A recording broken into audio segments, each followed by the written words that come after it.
I'm Sarah Zeldman. I'm known as the e-marketing maven. This brief video is a recording of the presentation that I was supposed to do for you at the meeting of the Jewish Disability Network.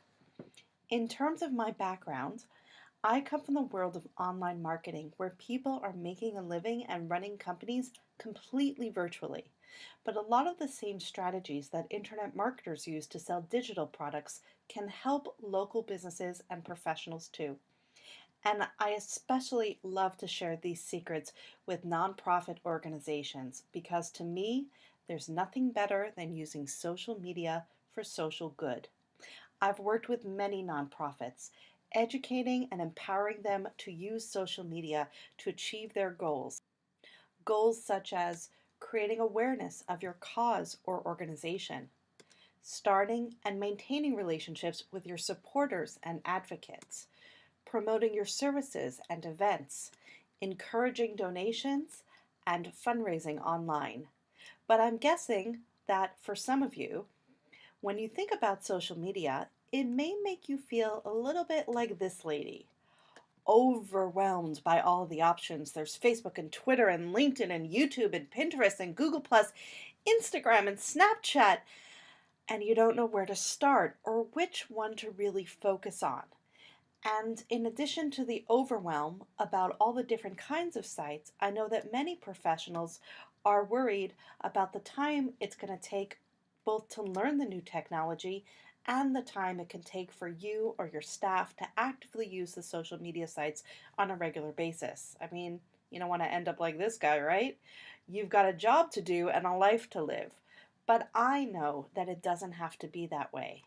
I have seen that when professionals are guided through the process of learning how to strategically use social media to achieve their goals, most people can learn to integrate it into their business routines, just like we all got used to checking our voicemail and replying to our email. With a little bit of strategic planning, social media really doesn't have to take up so much time. Once you're clear about your goals, you're familiar with the technology, and you've got a plan, you and your staff can learn to get in, get out, and get on with your day.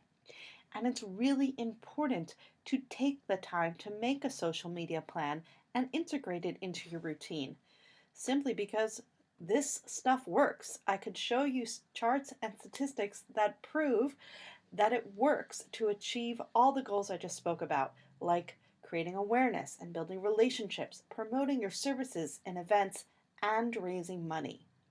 Plus, it helps to accomplish these goals at a fraction of the price of traditional marketing, which doesn't work as well as it used to. And moreover, it really is more manageable than most people think. But one of the reasons why so many people find that social media ends up taking so much time is because they don't understand how to use it and they don't have a plan. And unfortunately, they end up looking like this lady, saying, great, I've set up my account for my organization or for myself as a professional, and I've got some likes or some followers or connections. Now what do I do? And pretty soon they're off chatting with their cousin or playing Candy Crush. You know who you are. And usually when I'm doing this live, I hear some guilty laughter at this point. Anyway, after seeing this challenge with many of my clients, I came up with a 3-step formula for maintaining an active and effective social media account. This formula works for individuals, businesses, and organizations, and it works on all social media sites. And I'm going to share it with you along with the special variations for nonprofit organizations and professionals. So here goes. If you ever feel like this lady and you don't know what to do on social media to promote your organization, just remember these 3 little words: post, share, mingle. No matter what site you're on, unless you're doing a very specific contest or event, you're always doing one of these 3 things to maintain your account.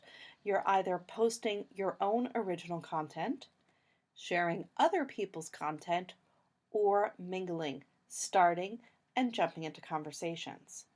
These are the 3 activities you must do to maintain an active and effective social media account for your own account as well as your organization.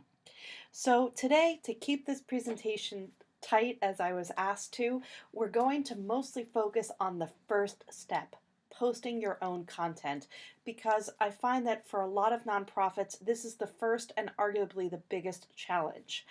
Now, when it comes to what to post, when I talk to businesses, I actually make them work pretty hard. I go through a 5-step process to help them create original content to post that will connect with their target customers. But for nonprofit organizations, you have it easier. I've worked with many nonprofits and I've read a lot on the subject and I keep up to date. And I've noticed that all of the best practices of nonprofit posting really come down to what I've organized into the 6 A's: actions, accomplishments, advocacy, appreciation, activities or events, and appeals. So we're going to go over each one with some examples to bring them to life. And as we go through them, you're going to see how each one of these 6 A's can help you achieve your organization's goals. So let's start with action. Actions are pretty basic. On a regular basis, you can ask yourself, what actions is your organization taking today to help your clients or make a difference in the community? This is simple yet effective social media content. And whenever possible, remember to explain how the actions you're doing are connected to your mission as an organization. Here's an example from the Shabbat Project. As you may remember, the first International Shabbat Project in October of 2014 was a huge hit. And then afterwards, our Facebook went totally quiet for many months. We had our first planning meeting in March of the following year, and I snapped a picture and created a simple post. Last year, the Shabbat Project rocked Toronto, and we're getting started now to make this Jewish Unity event bigger and better. Here's a picture of our first meeting. In addition to planning for October, we're also discussing an awesome event for this summer, so stay tuned for more details. So again, this was posted in March after the Facebook account was dead for many months. We got a lot of likes and comments and some really good engagement, and we reached 1,800 people. So this is an example of how we just had one meeting to start planning, and we snapped a picture and posted about how the action we were taking was connected to our mission. It turned into a great social media post that engaged our dormant audience. So now we've talked about actions, and we're going to move on to the second A, accomplishments. And accomplishments are very similar to actions, but here you're talking about your actions from a slightly different perspective. Here you're really talking about results, about the impact that your actions have made on your cause, population, or your community. Now, this is really important for encouraging donations and for connecting with the younger demographic. The millennials, the future of your nonprofit, really want to see stories about how your organization has impacted people's lives. So here are some examples. Charity Water is an organization that I see featured over and over again in articles about social media for nonprofits because they seem to be doing just about everything right. So here's a great post. Meet Salam, a 13-year-old girl who lives in a remote village in Ethiopia. See how her life is changed when she gets clean drinking water for the very first time. Notice the words, see how her life is changed. You know you're going to see a story and you're going to see what Charity Water accomplished. And you don't even have a real picture to do this. This post from United Chesed is describing an accomplishment, and they used a stock photo to represent what they're doing. Today we helped a man avoid eviction so he could build up his small business and get back on his feet. They posted about what they accomplished that day while protecting their client's identity. And there are even more ways you can do this. In the extended version of this training, I have even more examples.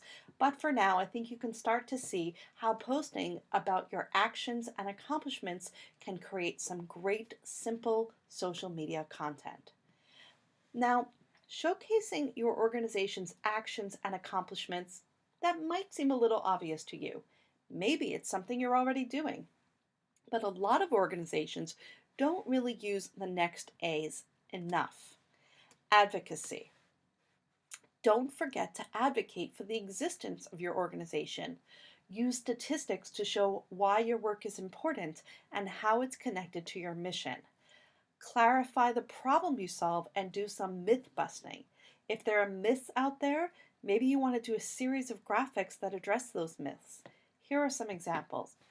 Here, Alex's Lemonade Stand Foundation took one statistic and made a simple graphic image and wrote an introduction advocating about why their organization is important.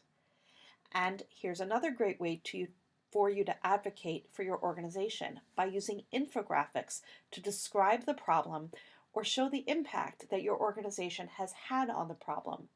This one by Charity Water was designed simply to educate Westerners on global issues of water poverty and pollution.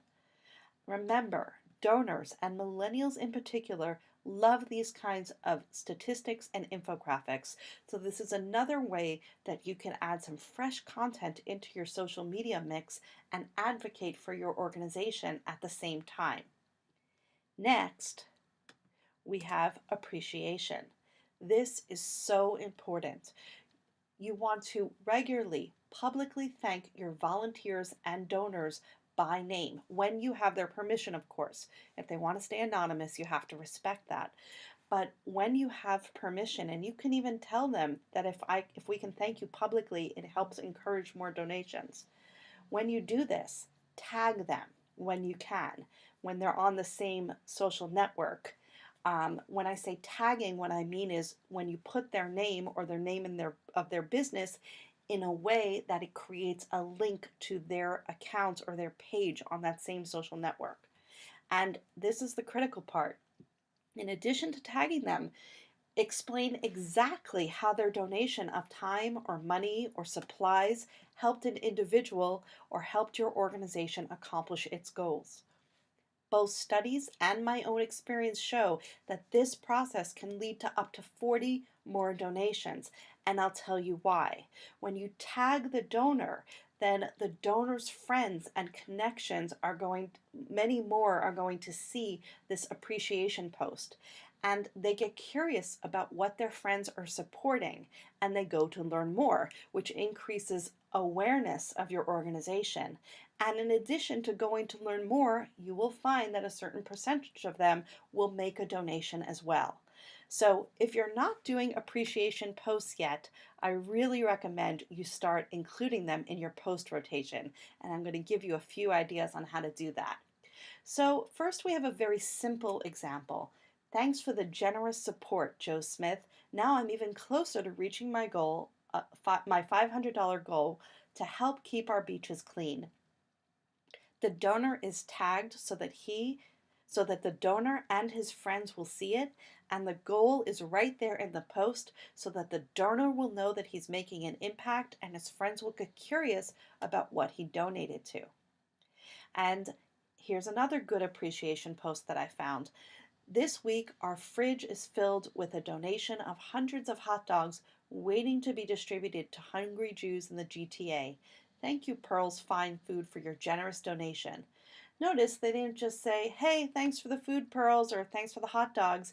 Instead, they told a little story. They painted an image. Thanks to you, we can feed the hungry Jews of our community. And the picture that goes with the post of the full refrigerator plus the description, it shows the impact of the donation, again, without having to show an individual. So, well done, United Chesed. And this strategy works like gangbusters when you're doing an online fundraising campaign. Do a group appreciation post by creating a kind of virtual thank you note. Post a thank you image and explain why you're thanking people in the description and tag as many donors or volunteers as you can. It's not rocket science, but it works. I created this strategy when I was doing a fundraising campaign to raise $100,000 in 24 hours, and it was so effective that the company that ran the crowdfunding campaign now includes this strategy in their training. And finally, this is a more advanced form of appreciation. Really feature your donors. Put the spotlight on them and make them a superstar with a picture of them and a quote from them. I just couldn't resist sharing this one. I mean, look at her. She is so adorable. And I want to read the description to you. Megan braved the shave and raised over $2,700 with her brother and her dad. And then there's a quote from Megan. I feel very strongly that childhood cancer is underfunded, and the fact that I got to help raise money toward research is all the more reason I decided to shave my head. And then there's a link to learn more. The results? 1,300 likes, 101 shares. Now that's spreading awareness. 43 comments, and I would bet that they probably raised some more money from this post. And you can see why. Look at her enthusiasm, and the quote really makes it personal and inspiring. So consider showing appreciation for your donors by making them a superstar and featuring them in this really personal way. You create great, engaging content, spread brand awareness, and encourage more donations and volunteers. All right, I know we've covered a lot so far, so before we move on, I'm going to do a quick review. So far, we have covered actions, accomplishments, advocacy, and several different forms of appreciation. So now we're on to the last two A's, activities and appeals. Okay, to be honest, I'm using the word activities here because I needed another A word to fit into the 6A model of nonprofit posting, but what I really mean here is events. Most nonprofit organizations host events, and they need a little guidance on how to promote these events and make the most of them on social media. Now, this could be a course unto itself. In fact, I have taught the course Digital Marketing for Events at Seneca College. We don't have time for everything I went into that course, but I did gather some of my favorite tips about promoting events here. First, of course, you want to post about the features of the events. Post about the speakers that are coming, the venue, the special guest or activities that are planned. You can post something like, "We can't wait till Howie Mandel performs on Saturday night at our annual gala. Check out his classic Bobby monologue." And then you just add a link to the Bobby monologue from YouTube. So, that's kind of the easy, obvious stuff. One technique that I found really works, if possible, is to feature the people that are coming to the event. They don't have to be famous people, you make them famous. Again, make them superstars. Like this post on top is from a couple that was going to attend a gala dinner for Chabad of Markham. In this brief video, they said how the organization had an impact in their lives and they're proud to support it and they're looking forward to the gala. People really respond to this kind of post more than just posting a flyer or an invitation. They respond to people who say they're going and why they're going. And here's another tip on promoting events. Ask your advocates to spread the word, but don't just hope that they share the posts about the event. Reach out to them personally by private message or even with a phone call and ask them to share the posts about the event and to introduce the posts by saying why they're excited to come or why they support your organization. It's a really powerful form of personal promotion, and sometimes you have to do some offline communication to enhance your online marketing. And of course, posting behind the scenes pictures and videos of getting ready for the event, like pictures of the volunteers setting up the room or packing the swag bags, or a picture of the venue already, like this one from the Shabbat Project Challah Bake that reached over 8,000 people.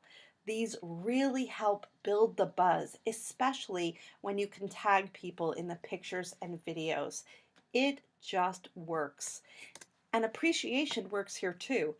Thank your sponsors and donors for their contribution to the event.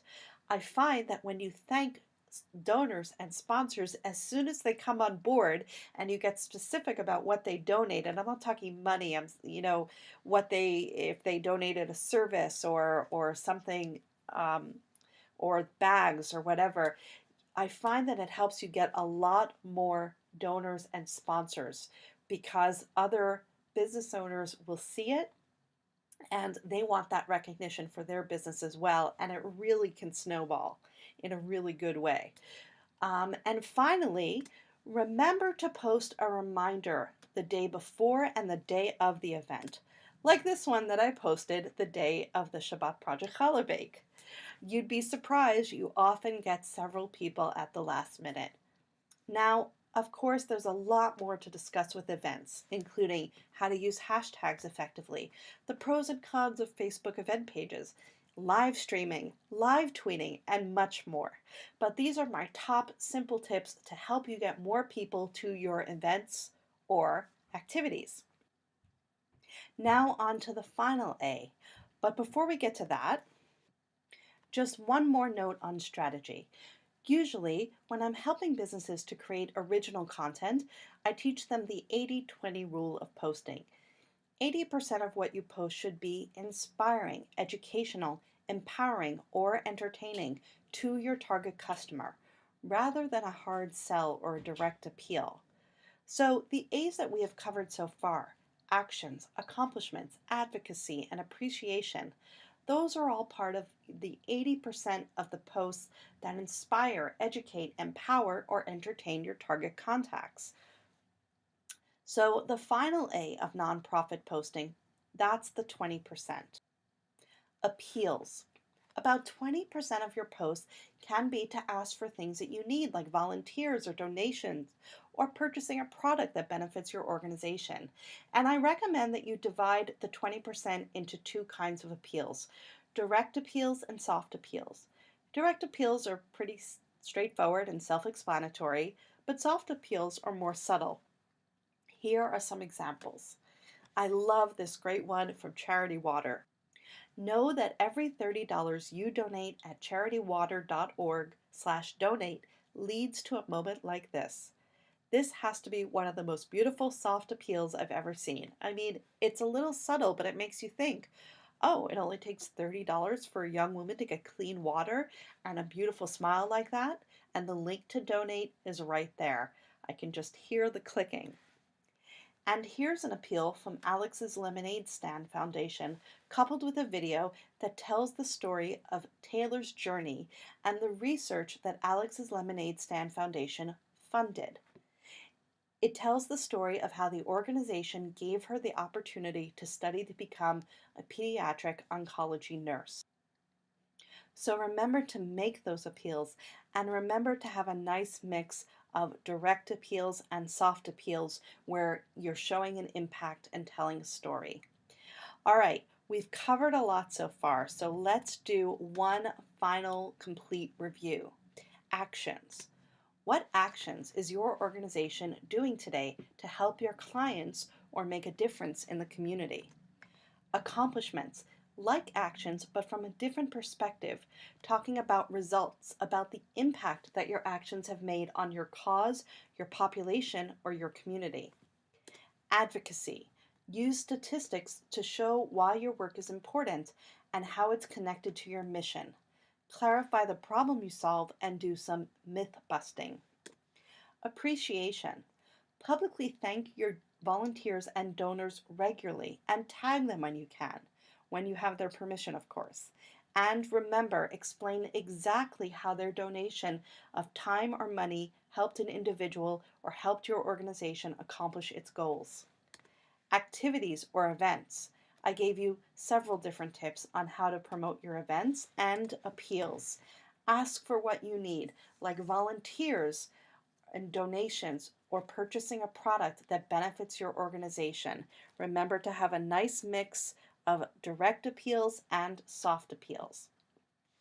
So now you should have plenty of good content idea for your organization, and you can also create some posts with these themes on your personal accounts as well, because over time people naturally come to associate you with your organization. So now we've covered the first step of the three-step formula for maintaining your social media accounts. Now, as for the other two steps, we don't really have time for a deep dive into those, but I can share just a few tips. When it comes to sharing, of course you can share news items and articles that are relevant to your cause. You can share these kinds of posts both on your organization's accounts and in your own accounts, mixed in with your own content about your family or your interests, because people will naturally associate you with your organization. But when it comes to sharing for nonprofits, it's even more important to get individuals like employees, volunteers, board members, and advocates to share your organization's content. People read, trust, and share information from their personal connections much more than from corporate accounts. So when an individual, whether they're an employee, a board member, or an advocate, shares content, it can significantly amplify the reach of your organization. So creating a sharing strategy and doing some training around sharing is very important. And finally, mingling. Mingling is important because if all you do is post and share and push content out, it's as if you came to this networking event, saw everybody talking, left your business cards on the front table, and walked out the door. You're not going to get any business or support or donations from that networking event, right? It's the same thing on social media. In order to really see results, you can't just push content out. You have to start and jump into conversations.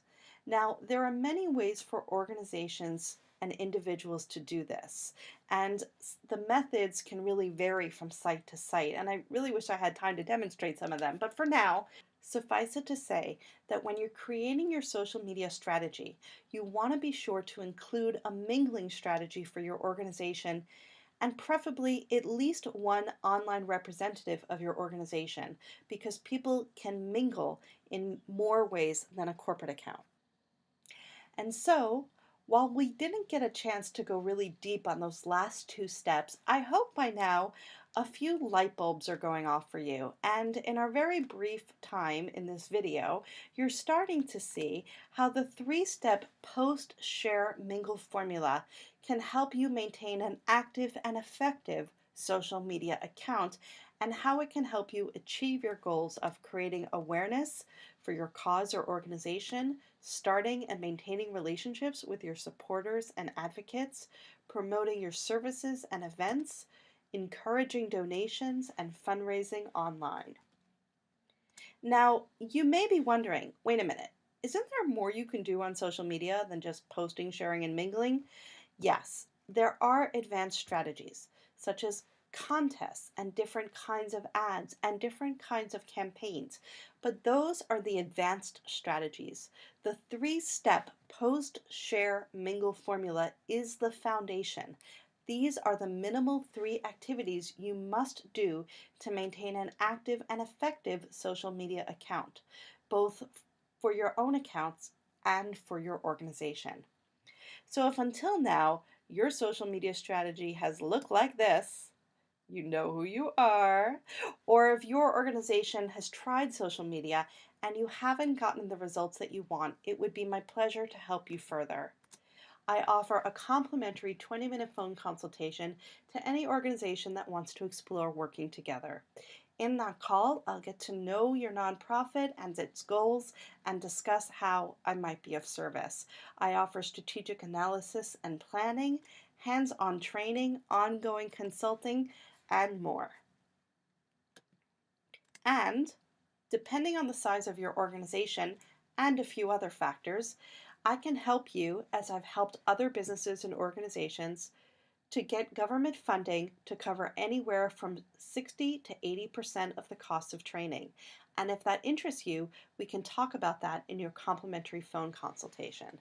So, to wrap up, now you know my three-step social media formula, my 6 A's of nonprofit posting, and a little bit about what I do. Now, usually at this point, if we were in the same room, I'd open it up to questions, but since we're virtual, here's my contact information, my phone number, my email, and instead of listing all my social media accounts here, you can go to about.me/theemaven and you'll find links to me on social media. So that's all for now. I'll tweet you later.